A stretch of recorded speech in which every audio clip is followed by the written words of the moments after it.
Okay. Check, check, check, check, check. Hello, hello, hello.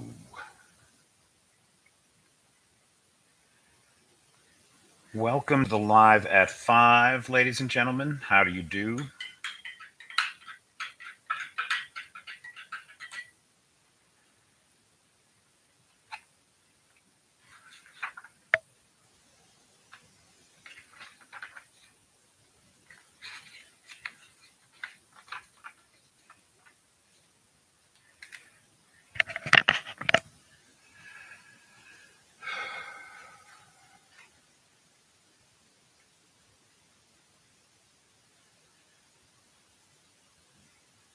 So, ladies and gentlemen, how do you do? And non binary folks, I'm Peter Alexievich, and we are live at 5 from Kiev in Ukraine, talking about all things Ukraine, bringing you the latest happenings here on the ground, and trying to convince my fellow Americans that it is in our best interest to support the defense of Ukraine. And so we'll go ahead and we'll get right into the news for August 23rd. This is August 23rd, 2023, day 546 of Russia's war of aggression against Ukraine. And in the news today, the big news is that the town of Robotny has been liberated. And we have video today all over the internet of Bradley's, uh, Ukrainian Armed Services, taking civilians out of Robotny in Bradleys. Those are Bradley infantry fighting vehicles that the U.S. had donated to the Ukrainians or made available on the Lend Lease program, one or the other. And it's important to recognize that when we make weapons and other resources available on the Lend Lease program, uh, there's a repayment process to that, right? It's not as though the 60 billion or so, there's a lot of figures being thrown around. I think it's actually up to 40 billion that we claim we've delivered to Ukraine in aid today. That's not like we took 40 billion out of the budget. First of all, everything on land lease, there's some repayment, right? So we've got money coming back. This is an investment in democracy in Europe. And American prosperity very much depends on European prosperity. We need a strong and stable uh, Europe if we're going to have a strong and stable economy. And the war in Ukraine threatens all of that, my friends. So if you're interested in protecting your pocketbook for the long term, support the defense of Ukraine against this autocratic nightmare that's been launched against it. Um, Another thing to think about when it comes to the defense of Ukraine and the money that we spend is that a great deal of that is not actually money we're spending. We're cleaning out the garage. Right now in Pennsylvania, there's a warehouse full of vehicles that could that are scheduled to be decommissioned. Right? It's going to cost us tens of millions of dollars to remove the armaments and weapons from these vehicles. It's going to then crush them down, turn them into scrap. It's going to cost us tens of millions of dollars. We could have the Europeans ship them over here and it cost us nothing. It would actually save us money. Same thing, there's a bunch of vehicles in California sitting there ready to be decommissioned. Bunch of rockets ready to be decommissioned. 3.5 million rounds of cluster munitions already in rocket form for the HIMARS launchers, which the Ukrainians already have, or in 155 millimeter shells that can go right into the howitzers. Why would we spend the money to decommission that stuff when we could give it to the Ukrainians? But we're still going to do it. It makes no sense to me. And then if we do pony it up, the press makes a big deal about it, like we've just spent billions of dollars on Ukraine, and we didn't. We cleaned out the garage, is all we've done so far. And we haven't even done that. There's a lot of stuff sitting in the garage right now, rusting away, that could be put to good use here, that we're going to spend tens of millions of dollars storing or decommissioning rather than pony it up. And it makes no sense to me at all. I mean, I know that there's a lot of fear around Russia, but come on. We're the United States of America. We're not supposed to give in to fear. Um, the liberation of Robotny means it's an important strategic win because it means that we are now, not we, pardon me, the Ukrainian armed forces are just 18 miles from Tokmak. And if, I'm sorry, 18 kilometers, my apologies, 12 miles, about 12 miles from Tokmak. 12 miles, they're almost within artillery range. And when they take Novopropivka, which is going to happen in the very near term, there's already fighting happening there. When they take Novopropivka, they're going to be in artillery range of Tokmak. Now, why this is so important, if you look at a map and you look at the roads that come, the Ukrainian roads are not good, guys. They're really not good. A lot of roads in Ukraine are dirt tracks, and in the muddy season, they're impassable by most vehicles. So, for any kind of armored or heavy equipment, you got to be on a highway. And if you look at Tokmak, there's 5 roads that all come together there. And those roads go out in all directions. It's a supply hub. You cut off the roads from Tokmak, you cut off the communication lines, the supply lines to the entire southern front. And none of those guys can fight a battle without ammunition and food. They just can't.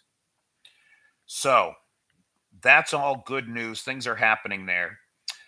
The recent price controls, or I'm sorry, the recent increase in interest rates in Russia does seem to have stabilized the ruble.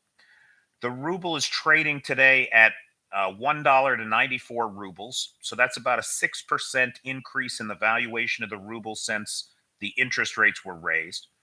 And as a temporary measure, a stopgap, it seems to be working. There are concerns, though, that that interest rate hike is about to trigger new inflationary pressures inside of Russia and could lead to a recession in Russia. We already see recessionary pressures on China, with Chinese exports down nearly 13% year over year, and Chinese imports down about 9%. So things are slowing down. Oh, and in the Chinese economy, we also had the Everglade, big real estate company, $300 billion in debt. That company is in as much debt to the Chinese government as the entire state of Russia is. $300 billion. So they just declared bankruptcy. That is a bad sign for the Chinese economy and could likely, there's every possibility that it could trigger a global recession. Now the US is doing well. Hey Lars, how you doing? Yeah, very expensive loans to Russia indeed, right? And the Russians are now in default on that $300 billion. They just missed a $22 million interest payment to the Chinese. So there's good reason for the Chinese to want to see Russia succeed or at least not lose in this war with Ukraine. And that's why they continue to support them. There is evidence now to indicate that the drone attacks the other day on Novgorod and Kaluga, which damaged or destroyed 5 Russian aircraft, including one Tu-22 M3 backfire bomber, the big bombers that carry the cruise missiles that attacked cities like Chernihiv this past weekend.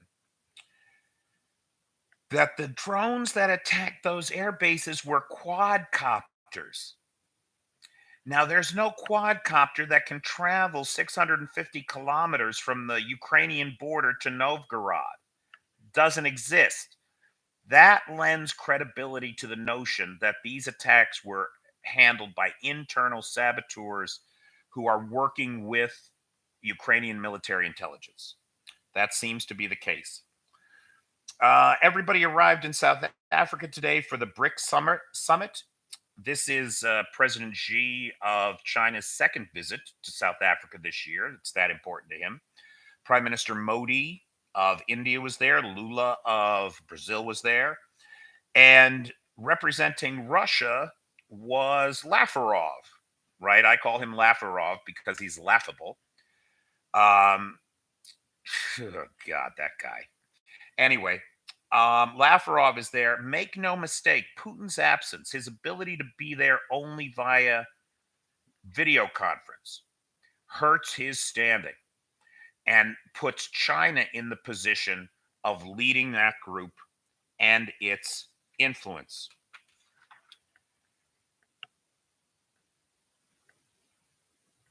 Eugene, our boy Prigozhin, is also back in Africa. We don't know where. He released a video today showing himself somewhere on the African plain, claiming it was 50 degrees. I looked at that video. I'll tell you, I don't know where he is. That video could be almost anywhere that's dry. That video could be in Crimea, frankly. I didn't see an acacia tree. I didn't see anything to tell me that for sure he was in Africa. So I would take it with a grain of salt. But his quote from there, so that he's in Africa, he claims to be fighting jihadis.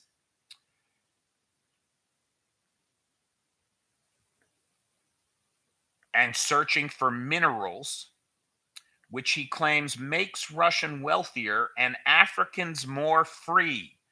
And he wished justice and this son of a bitch wished justice and happiness for all African peoples. Unbelievable. Uh, Wagner once received an entire forest from the Central African Republic in exchange for security guarantees. An entire forest. For what purpose? To cut down and export the timber, right? That's what it's for. And that's what they're doing with it. They are currently extracting gold, diamonds, timber, as well as other precious resources from the Central African Republic, Mozambique, Libya, Zimbabwe, Sudan, Mali, Cameroon, Burkina Faso, Mozambique. Oh, I said Mozambique. They are exploiters masquerading as benefactors. It's obscene.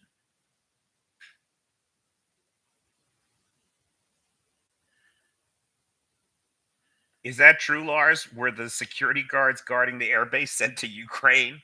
Do you know that for sure, pal? Putin fired Surovikin. The Ukrainian armed forces have crossed the first Surovikin line in their penetration of Robotny and are approaching the second defensive line now, just south of Novopropivka. The Donetsk governor says that yesterday, in the last 24 hours, 3 civilians were killed. Five civilians were killed and 3 were injured. And the Kherson governor reports that 1 was injured in the bombing of the shelling of civilian targets by the Russian army.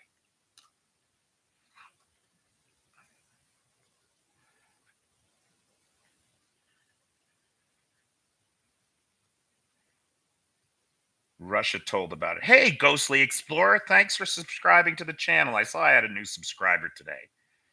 This is my, I think, 7th week. I think yesterday was 7 weeks I'm on YouTube. You in Jersey? Whereabouts, pal? I used to live in Jersey City. I lived in Jersey City for a number of years. Worked in Manhattan. And Lars, if your only source is the Russians, I wouldn't put too much faith in that, pal. Oh, right on. Hey, Joe. Hey, Joe, what do you know? 2 late minute bits of news. I just got here. The U.S. State Department, just in case, Joe, you're thinking about traveling from Westfield, New Jersey to Belarus anytime soon. The U.S. State Department has urged all Americans to get the hell out of Belarus. Now, what that means is anybody's guess. Is the State Department concerned about hostilities?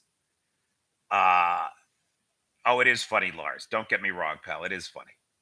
Uh, Now, is the State Department worried about the outbreak of hostilities in Belarus, or is the State Department just looking uh, to limit Americans in that nation?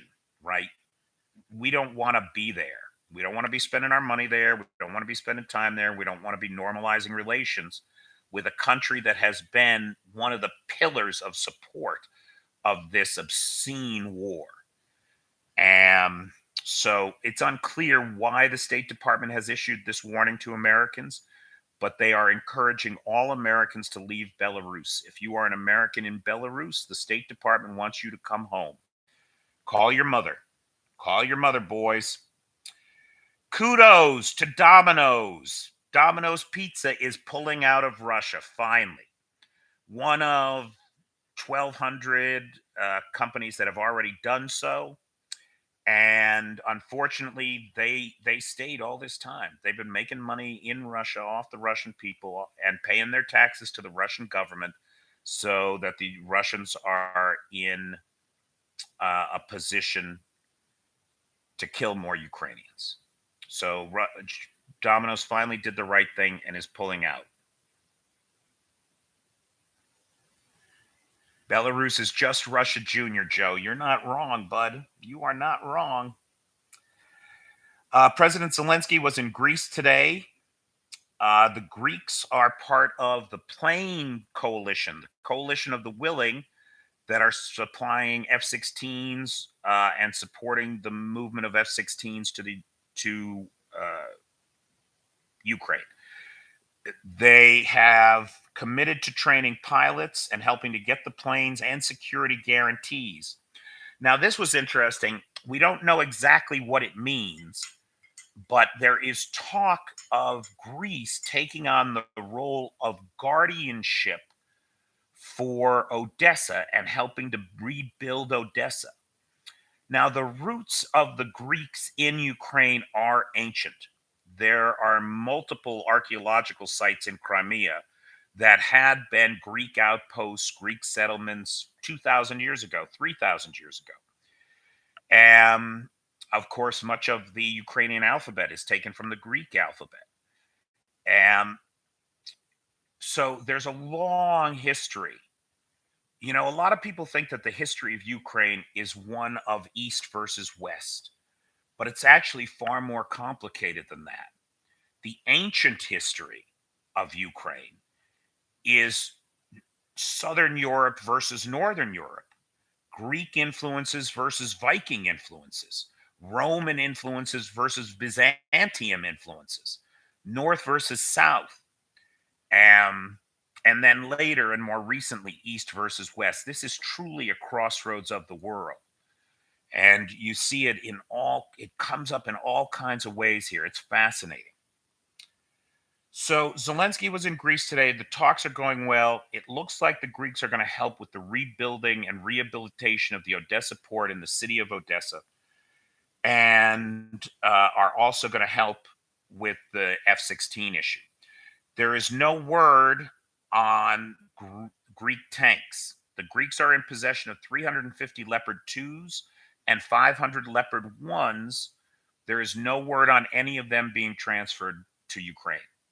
On the subject of the F-16s, we got some more clarity today about the 70 Ukrainians that are headed to Denmark for F-16 training. That includes both the pilots and mechanics / ground crews.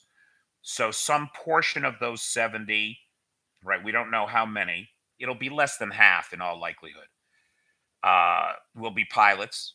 And then the rest will all be mechanics and ground crew. Now, in addition to that, the recent graduates of the Air Force Academy here are headed to the UK for what could be a 2-year pilot training course on the F-16s. The standard pilot training course is about 2 years. after you first get your pilot's license, and then it's another 2 years. So we'll see. There, we hope for a quick victory, right? But the planning is for a long war, I'm afraid to say. If USA say go out of Belarus, then every NATO country will follow. The last domino fell. The dominoes are just starting to fall, pal. Robotny, that's a key domino in the front line, boy. They get through there, they can get behind the first defensive line in both directions. You're going to see Verbove fall, or be liberated very quickly, I think. And behind Verbove are the heights. They get up on that ridge and move the artillery along that line, that ridge line. They'll have fire control over the roads to Tokmak, and nobody's moving then. You can't fight a war without bullets and food.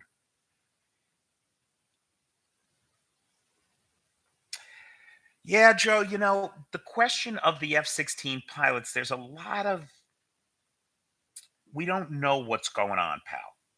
We don't really know what's going on. Now, a buddy of mine who's in a position to know says that he's aware that before the war even began, there were at least 4 Ukrainian pilots who were certified on the F-16. Where are they? It's possible that they're assisting in the training, right, doing translation, uh, for other folks that are in training in other places. Is it possible that training has been going on? I remember hearing back in March that 35 Ukrainians were in the US being evaluated for F-16 training. And I thought that was code for, oh, we're getting them trained, right? And maybe it was. We don't really know, right? We don't really know. And of those 35, how many are pilots? How many are mechanics? How many are ground crew? It's tough to say. A lot of this is operational security, and they're keeping it quiet. All we know is that there is progress being made. And the promise to the Ukrainians on paper and in the press is that the first F-16s will be delivered before the end of the year. At least 5 from the Netherlands or Denmark, I think. Either the Netherlands or Denmark said that they were going to have 5 planes in country by the first of the year. So that's happening. Okay. Zelensky also met with the Serbian president and said that they had a good conversation of their mutual interests. Kind of not a lot of information there. The BBC has done some in-depth reporting, and I need to look at it some more, but it's called The Men That Won't Fight. And it's about the Ukrainian problem with draft dodgers. Now, just today, Ukrainian law enforcement entered military recruitment centers and military medical facilities all across the country. They raided them, hundreds of them. Hundreds of these facilities were raided simultaneously by law enforcement today. And the word from the Ukrainian National Police is that they have uncovered voluminous amounts of evidence indicating corrupt schemes to pay off doctors, pay off recruitment officers to avoid service in the Ukrainian military. So for every Ukrainian that stood up at the beginning of this war and got in line and registered to serve, there's somebody else who tried to buy their way out of it or left the country or doesn't want to fight. And that's a tough one, boy. As a democracy, you don't want to, you're not that authoritarian where you're going to just press everybody into service. But when you're in an existential fight for your life, you have to make demands of the people to stand up and do the job that's required. So it's a tough ship to sail. And I don't want to toss stones at anybody. Not in this, not on this question, because there are lots of folks who have legitimate reasons maybe not to fight. And but by the same token, when society needs you, right? That's a tough one. The individual rights versus the needs of the society. So I want to take a look at that BBC reporting before I talk too much about it. The Telegraph, Natalia Vasilyeva, who reports for the Telegraph, has done an incredible job on the unraveling of the spy networks of Russia over the last year. According to her reporting, more two times 750 spies have been arrested or deported from Western countries, including Germany, France, Italy, um, US, Brazil, Slovenia, Netherlands. 750 diplomats and spies have been arrested or expelled from their countries in the last year. That's double the number that had been expelled in the last 20. Over the 20 years previous, from 2001 to 2022, it was 450. No, I'm sorry, 400. But 750 have been arrested or expelled in the just since the first of the year 2023. So the Russian spy networks are being disbanded in the West, and their influence is being degraded, which God knows they've had a lot more influence than any of us thought they did. That's for sure. Hmm. Now, this was an interesting story that I had not heard of. As part of her reporting, Natalia tells us that the son of a Russian governor was arrested in Italy this past year uh, for trying to smuggle U.S. military tech secrets out from the U.S. back to Russia. The son of this governor was under house arrest while he was awaiting extradition to the U.S. And on the eve of the extradition being approved, he disappeared from his Italian villa, only to resurface in Russia a couple weeks later. So somebody smuggled him out of the country to avoid prosecution for his crimes, or his alleged crimes, pardon me. So that's about it. Those are the top news items of the day, guys. Lars has a couple comments here. Sweden has also started an F 16 training program. Dude, there's a bunch of countries, there's about 20 nations altogether that are part of this coalition of the willing that are attempting to get planes and training to the Ukrainians. And that's great to see, I think. There is many ways to serve. They need help on a lot of tasks that is not directly in the front line. So, for legitimate reasons, they can serve in the support line. Yeah, Lars. I mean, in the U.S., if you wouldn't join, we used to lock you up. I'm not sure that's always the best way to handle it. It's a tough one. That's a tough one, boy. It would be great if everybody were strong and courageous and committed, but that's never going to be the case. And so, as a democracy, what do you do with those folks that just are not, they've got the physical ability, but they don't have the will. And will is such a large part of the fight. Do you even want them on the front line? So that's a tough one. I want to study that question more and learn some more about that before I talk about it too much more. Ukraine needs a Top Gun. Well, hell yeah. Yeah. Oh, right. Sweden's got the Gripens. You're right. You're absolutely right, Laura. Sweden is doing Griffin training. And it seems to me I saw the same number, 70. Or maybe I'm confused. Maybe I'm just repeating that because they're both Scandinavian countries. But I swear, I thought it was 70 went to Sweden too. So if we assume that I'm right, that it's 70 uh, that went to Denmark for F-16 training, and we know that that's pilots and mechanics and ground crew.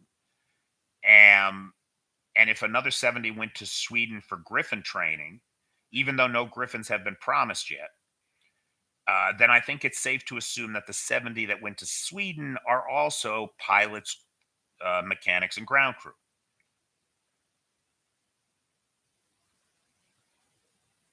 That would be my guess. Okay, so guys, that's it for me. That's the top line news for the day. I encourage anybody that watches these lives or that has any interest in supporting my work here to please go over and check out my Patreon at patreon.com/Peter Alexievich. I just started that Patreon, and I sure could use some support. Thanks. Good night, Joseph. Take care, pal. Good night, Lars. And whoever our third mystery guest is, good night to you as well. Stay safe, everybody. Make it a great day. Take care.